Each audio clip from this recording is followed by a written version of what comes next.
Meus queridos amigos, meus irmãos, nós estamos mais uma vez com muita alegria nos nossos corações, muita gratidão a Deus, reunidos com o objetivo de estudar as Sagradas Letras, de refletir em torno das grandes doutrinas das Sagradas Escrituras. E, no domingo próximo passado, nós iniciamos aqui uma série de estudos sobre o tema O Dia do Senhor. E naquela ocasião, nós dizíamos que esse é um tema bastante profundo e também muito amplo, que requer, que demanda tempo, demanda atenção e cuidados para a sua devida compreensão.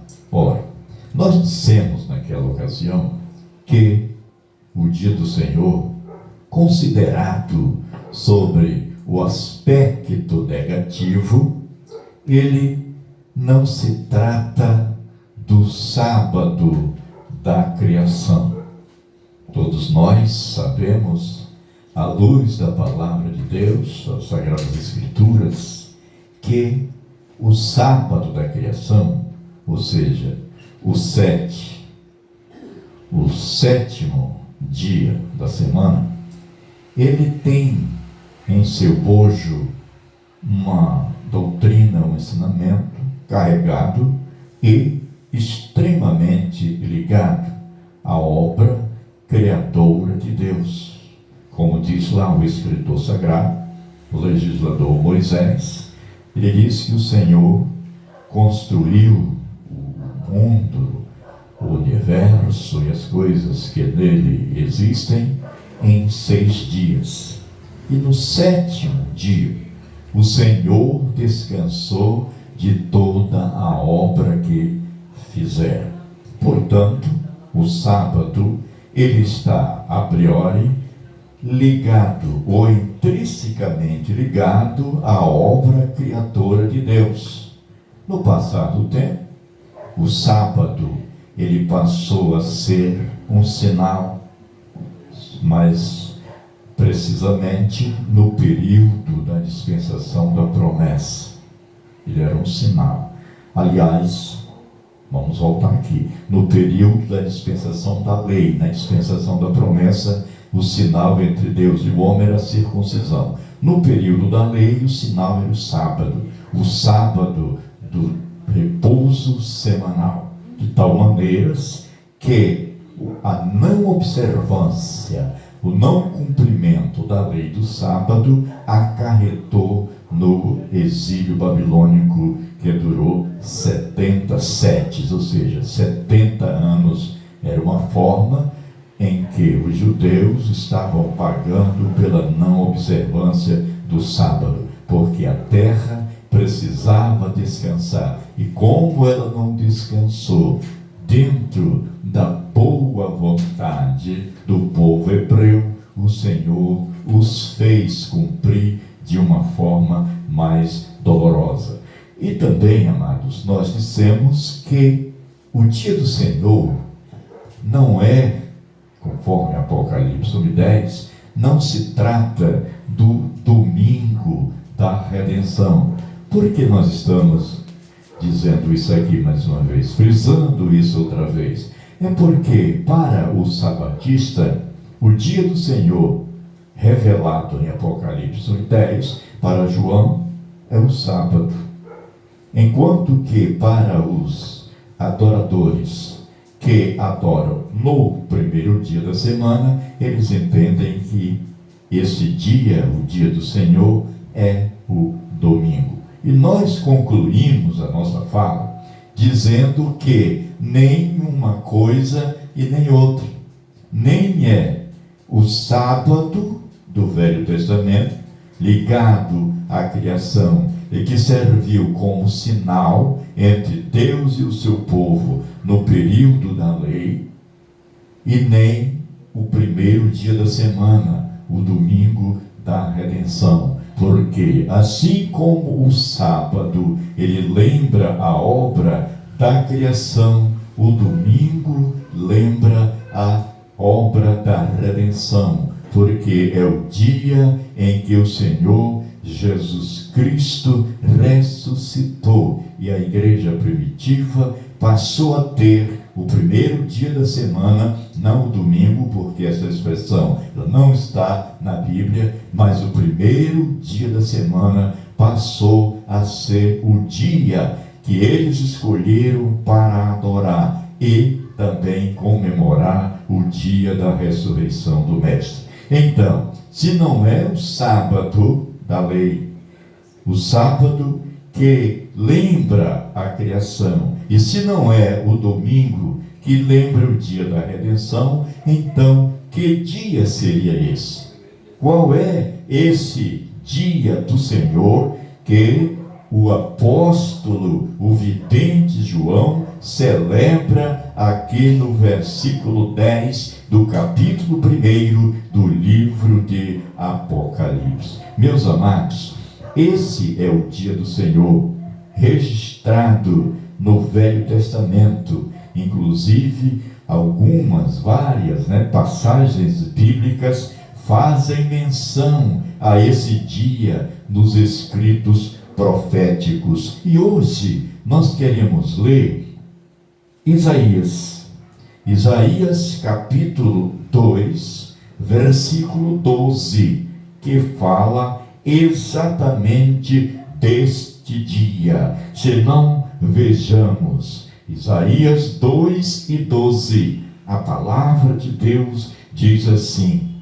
porque o dia do Senhor dos exércitos será contra todos os soberbos e altivos, e contra todo o que se exalta, para que seja abatido. Então observem que esse dia do Senhor, ele já era conhecido dos apóstolos do Senhor Jesus. Ele era bem conhecido entre o povo judeu, e havia até uma certa expectação, uma grande expectativa em torno desse dia do Senhor. Mas, pelas características descritas por Isaías aqui, e mais tarde confirmada por Joel, por Sofonias, por Zacarias, por Malaquias e também Amós, esse dia não era um dia agradável, um dia do qual o povo deveria lembrar e desejar, mas é um dia necessário. Então nós concluímos que esse dia do Senhor é o dia escatológico do Senhor. Aquele dia não é um dia comum de duração de 24 horas, que vai das 18 de um dia às 18 do outro dia, ou que vai das 0 horas de um dia às 0 horas do dia seguinte. Portanto, não é um dia de 24 horas, e nem tampouco um dia de 12 horas, mas é um dia como um período de tempo longo, separado por Deus, reservado por Ele, para o cumprimento de alguns propósitos, para a realização de alguns juízos. Portanto, é um dia especial do Senhor, para que Ele chame a sociedade mundial, as nações, bem como os poderes das trevas no campo espiritual, para um acerto de conta, para ajustar contas. E nós deixamos então a pergunta: quando começa o dia do Senhor? E agora nós vamos acrescentar uma segunda: quando termina esse dia do Senhor? Meus queridos, nós não podemos confundir esse dia do Senhor aqui com o dia da vida de Jesus. Não podemos confundir, porque não é a vinda de Jesus, porém, a vinda de nosso Senhor Jesus, ela está incluída nesse contexto, porque várias coisas acontecerão no dia do Senhor, inclusive a segunda vinda, a vinda gloriosa de nosso Senhor e Salvador Jesus Cristo. É por isso que nós nos alegramos, porque a vinda do Senhor Jesus, ela é aguardada com grande expectação, com grande expectativa pela nação de Israel, porque é uma vinda para o judeu, para a nação hebraica, para o povo israelita, para a nação escolhida de Deus. Essa segunda vinda gloriosa é aquela vinda onde o Senhor Jesus vai se manifestar com os seus santos anjos, com os seus santos remidos, e haverá realmente um dia cheio de acontecimentos extraordinários. Quase tudo que acontecer durante esta segunda vinda de Jesus é um acontecimento extraordinário. Não é algo que se repete no cotidiano, mas é um acontecimento espetacular, quando os céus vão se rasgar e o Senhor Jesus vai descer juntamente com o seu exército, todos montados em cavalos, para uma grande peleja, para uma grande guerra, quando os seus pés pisarão o monte das oliveiras, e a metade do monte irá para o ocidente e a outra metade para o oriente, quando acontecerá também a conversão nacional de Israel. Olha, se você disser isso para um pós-tribulacionista, ele só falta infartar. Você falar em conversão de Israel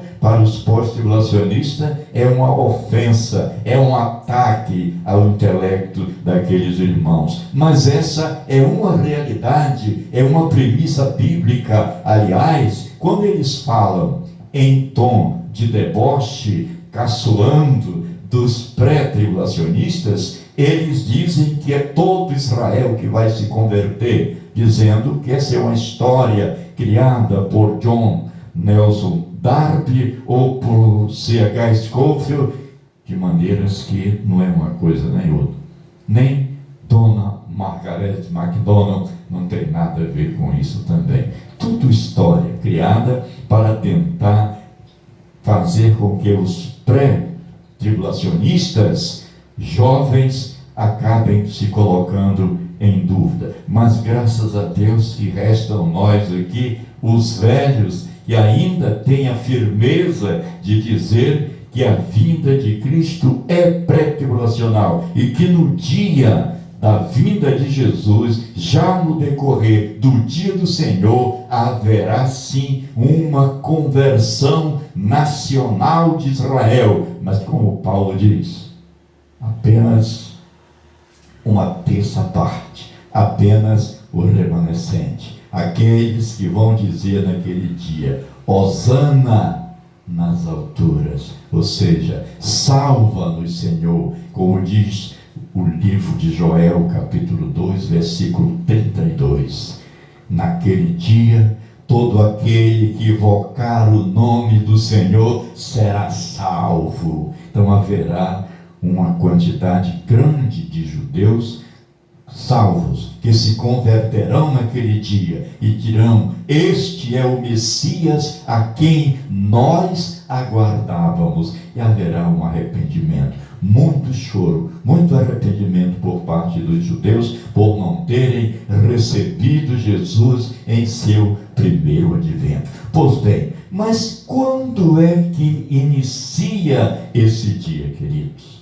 Vamos entender que é mesmo o dia do Senhor no plano escatológico. Nós não estamos falando de dia de adoração, de dia de guarda, como muitos dizem. Não estamos falando de sábado, não estamos falando de domingo, porque tudo isso aqui diante da grandeza desse tema, o dia do Senhor torna-se bastante pequeno.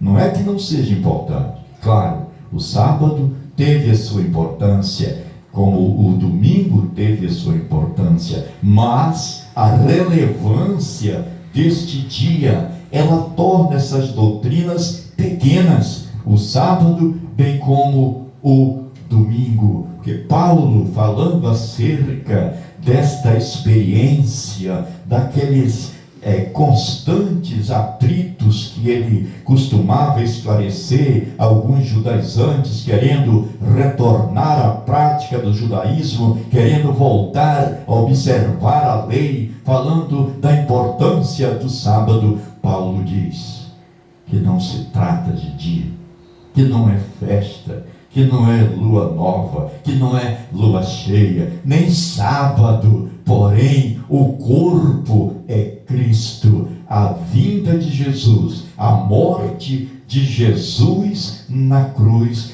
tornou esses pormenores quase que insignificantes.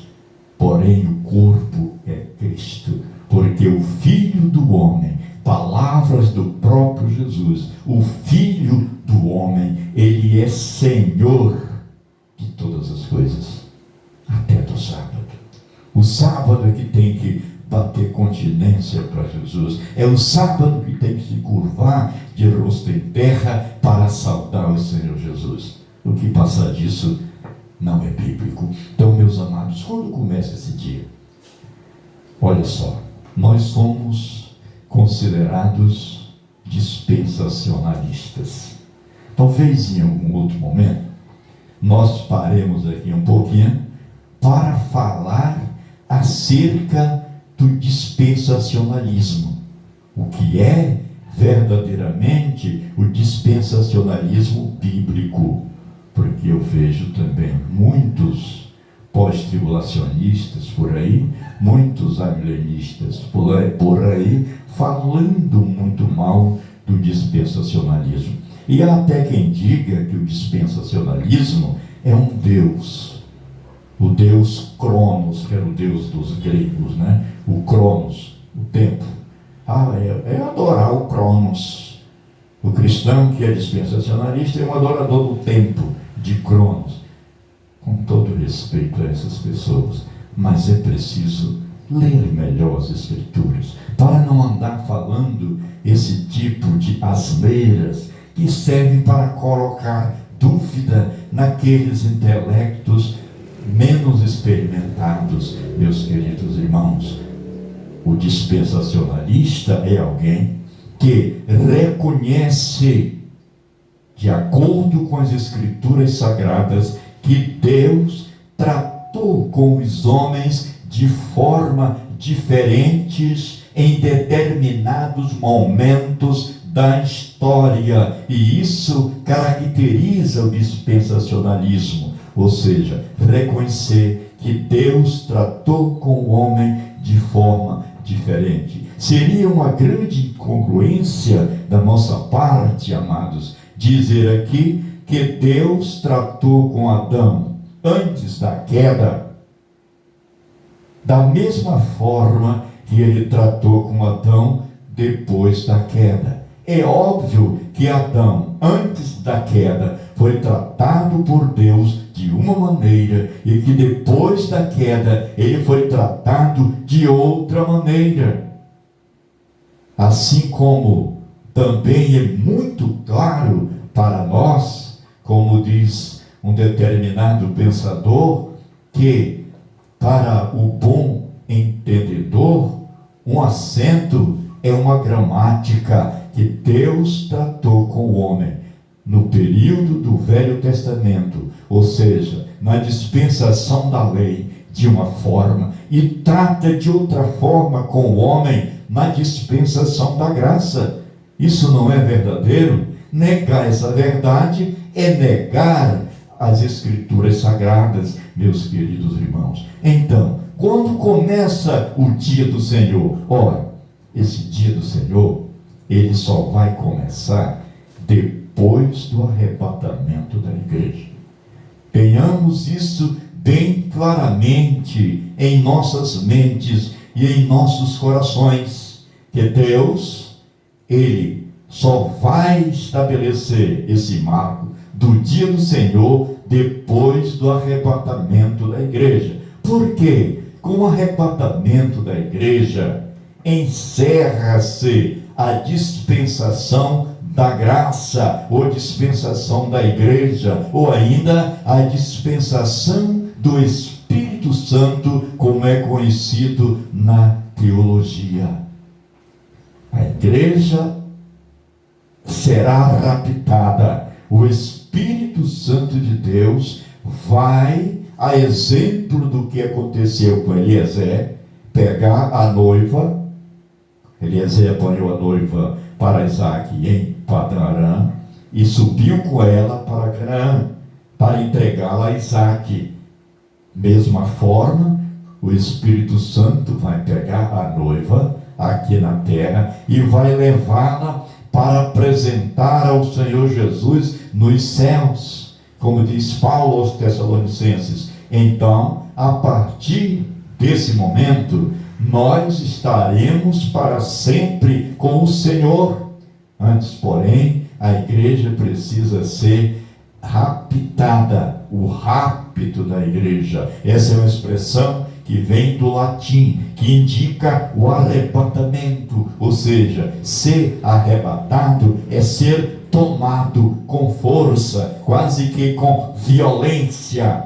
Pois alguém vai dizer que eu falei isso, né? Que é com violência, mas eu disse quase que com violência, é ser arrastado deste mundo, é ser tirado deste planeta para ser apresentado a Cristo Jesus nos ares. Antes, porém, é preciso que os mortos em Cristo Jesus, como Paulo diz, aqueles que dormem no Senhor, sejam ressuscitados, e nós, os vivos, os que ficarmos, seremos transformados, e então partiremos para o encontro do Senhor nos ares, e estaremos para sempre com Ele. É o fim da dispensação da graça. Então o que acontece depois disso? Volta, o Senhor Deus volta a tratar de forma direta com a nação de Israel, para dar cumprimento à 70ª semana do profeta, ou seja, da profecia de Daniel, que ainda não se cumpriu.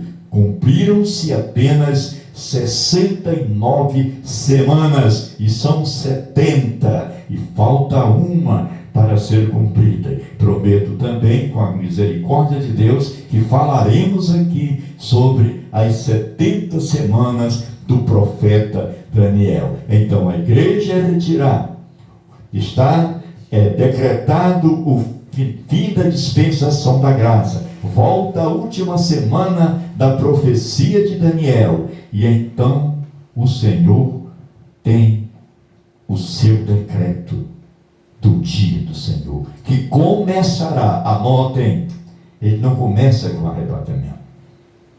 O arrebatamento é o fim da dispensação da graça. Deus volta a tratar diretamente com Israel, e então teremos a celebração do pacto do anticristo.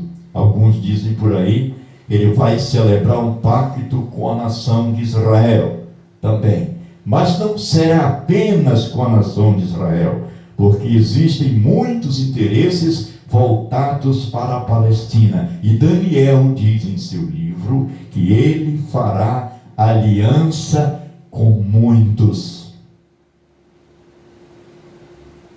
Observe, fará aliança com muitos. Não é apenas com uma pessoa. Não é um acerto, ou seja, um contrato, uma assinatura de um contrato unilateral.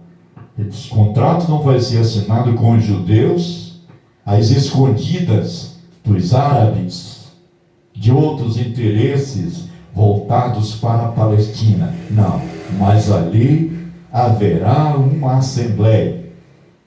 Talvez, não estou querendo aqui dar uma de profeta, né? Mas, muito provavelmente, uma assembleia na ONU, se tudo continuar como está, terá que ser na ONU, ou muito precisamente na ONU, ou com representantes da ONU, onde estarão assinando esse acerto, esse contrato de paz, judeus, árabes e demais interessados ali. Então, quando você ouvir, talvez não ouça, né? Você vai ver lá de cima, a assinatura desse pacto,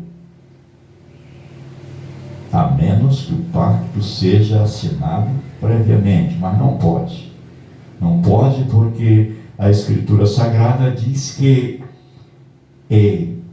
uma vez assinado o pacto, ele será observado durante um tempo, 2 tempos e metade do outro tempo. Ou seja, levando em conta que esse tempo ele tem a duração de 1 ano, então 1 tempo, 2 tempos, e metade de outro tempo são 3 anos e meio. Então o pacto vai ser assinado, vai ser cumprido durante 3 anos e meio, ao cabo dos quais o anticristo rompe o pacto com Israel e entra no templo de Deus e se assenta no santuário do Todo-Poderoso como se ele fosse Deus e passa a exigir adoração. Aí o seu pacto estará rompido. Ele transgrediu, quebrou unilateralmente esse pacto com a nação de Israel, e então os judeus virão contra ele, e ele reunirá as nações e pelejará contra Israel. Aí terá início a segunda metade da tribulação, mais 3 anos e meio. Por isso os teólogos dividem a grande tribulação em 2 partes: 3 anos e meio de tribulação e mais 3 anos e meio de grande tribulação. Mas como nós estamos agora entrando no dia do Senhor e vamos estudar esses eventos relacionados ao dia do Senhor, falaremos também com maiores detalhes, com mais precisão sobre essa temática. Então, queridos, que Deus nos abençoe. O dia do Senhor, o dia escatológico do Senhor, ele começa depois do arrebatamento da igreja, quando for assinado um pacto de paz entre o anticristo, Israel, árabes e demais interessados na região da Palestina. Deus te abençoe.